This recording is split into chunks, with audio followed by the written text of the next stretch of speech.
Trump sent unmanned boat to rescue pilots downed by Iranian forces, marking a rare shift in U.S. response tactics. World's strongest military has no crew to save pilots in distress, raising questions about operational limits under fire. U.S. Navy's first-ever unmanned rescue using Saronic Uncrewed Sea Vehicle highlights changing battlefield logistics. First-ever uncrewed rescue in the Gulf raises questions about U.S. frontline will in high-risk zones. Trump too cautious to deploy troops directly as Mojtaba keeps pressure on U.S. forces in the region. U.S. Navy Corsair drone boat was used in what officials described as the first-ever uncrewed rescue of an Apache crew in the Gulf of Oman. U.S. Central Command confirmed a Saronic USV carried out the rescue operation overnight on June 8. Officials said the unmanned vessel located the downed Apache crew after they had spent approximately 2 hours in the water. The USV then transported the survivors to a second maritime location before they were hoisted into a helicopter. According to CENTCOM, Corsair is operated by U.S. Navy Task Force 59, which has been deployed in the Middle East since March. Length, 24 feet. Designed for compact deployment in contested maritime zones. Top speed, up to 35 knots, enabling rapid response across wide sea areas. Range, up to 1,000 nautical miles, supporting extended autonomous patrol missions. Payload capacity, up to 1,000 pounds for sensors and mission equipment. Role, surveillance, tracking, reconnaissance, and autonomous maritime operations. Operational design, built for high-speed, long-duration missions in open-water environments. Sensors, radar, electro-optical cameras, and integrated navigation suite for target tracking. Control system, autonomous operation with human-in-the-loop oversight for mission decisions. Deployment, integrated under U.S. Navy Task Force 59 in Middle East operations.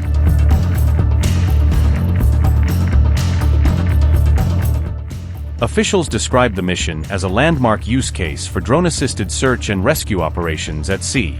The rescue highlights a growing shift toward using unmanned systems for complex maritime missions in contested regions. The U.S. Navy has been rapidly integrating uncrewed surface vessels under Task Force 59 since 2021. Experts say the technology could see wider deployment in future search and rescue and maritime security operations. The Apache helicopter was downed during heightened regional tensions involving Iran and U.S. forces. Since the incident, Iran and the U.S. have reportedly exchanged heavy fire on multiple occasions during June 9 and June 10.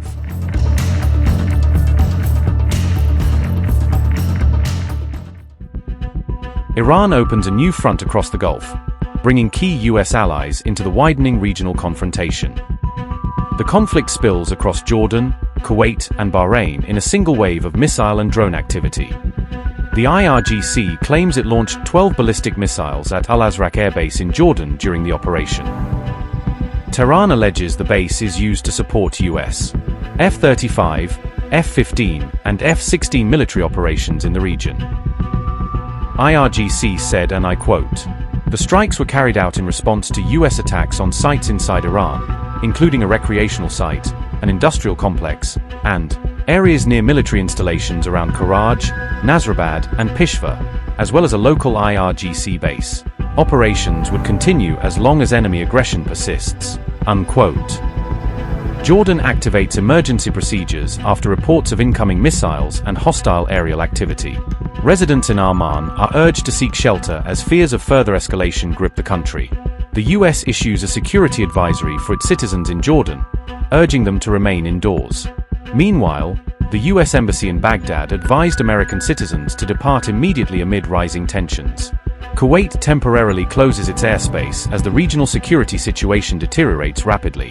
Kuwaiti military officials say air defense systems were activated to respond to potential threats. Bahrain also places its air defenses on alert as the crisis spreads across the Gulf. IRGC-linked channels release footage purportedly showing missile launches from Iran's Isfahan province. Tehran says the strikes were aimed at U.S. military facilities and command centers across the region. As tit-for-tat attacks spread, Trump's warnings appear unable to halt the march toward wider conflict.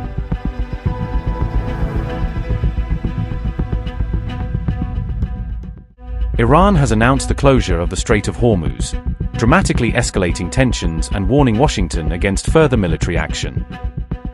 The central headquarters of Katamulanbi announced, in continuation of the hostile actions of criminal America, and in light of the beginning of attacks by the aggressive military against certain areas in the south in Hormuz province, effective immediately and due to insecurity in the region, the Strait of Hormuz is declared closed to the passage of all vessels, including oil tankers and commercial ships.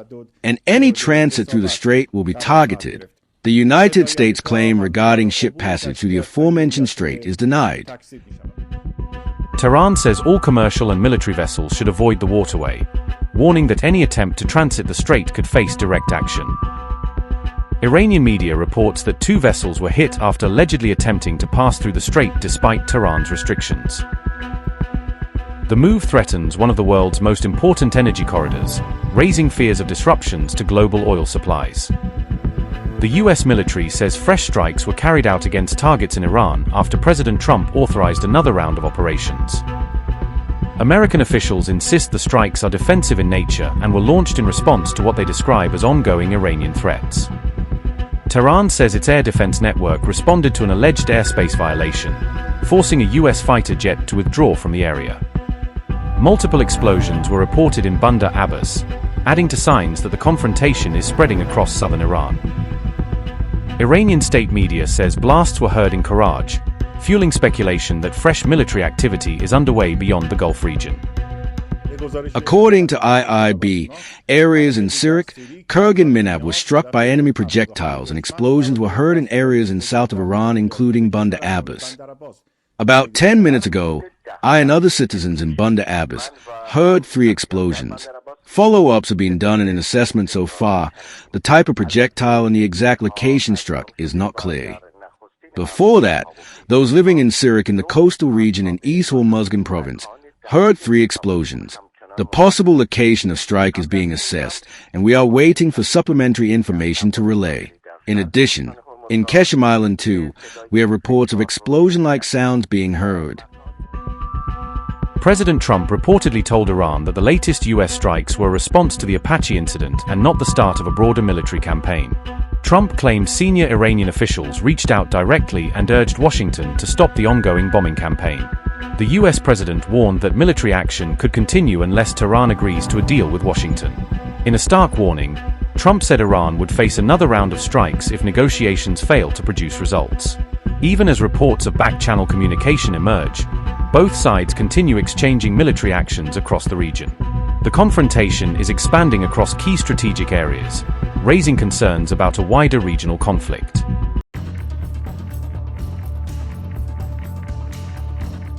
Patriot missile shortages have deepened as US allies face growing uncertainty over future deliveries and replenishment schedules. Lockheed Martin Vice President Brian Dunn said allied nations could not be given firm timelines on when new missile deliveries would arrive. Dunn said final allocation decisions would be made by Washington rather than industry, according to the Financial Times. The warning came as demand for Patriot interceptors surged following the Iran conflict and other global security crises. Countries including Germany, Poland, Japan, the UAE, and Saudi Arabia continue to rely heavily on Patriot air defense systems. Dunn said Lockheed Martin was rapidly expanding production capacity for PAC-3 interceptor missiles to meet rising demand. The company has agreed to increase annual output from about 650 missiles to roughly 2,000 by 2033. The production expansion forms part of a broader $4.7 billion agreement reached between Lockheed Martin and the Pentagon. Dunn said higher production would help ease shortages over time, but would not guarantee quicker deliveries to customers. He stressed that Lockheed Martin has no authority over which countries receive missiles first under US allocation decisions.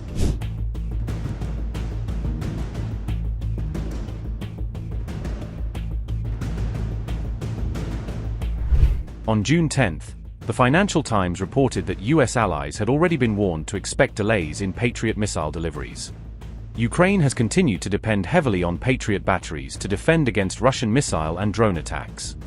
Analysts said interceptor shortages have made the task of protecting Ukrainian cities increasingly difficult. The Iran conflict has also added fresh pressure as US stockpiles face significant operational demands. According to the Financial Times, Washington has moved to replenish inventories that were depleted during recent conflicts. The supply crunch has also encouraged several European countries to explore alternatives to US-made air defense systems.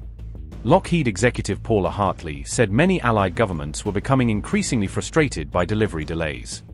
Hartley said several countries were now questioning both US availability and broader policy decisions regarding allocations.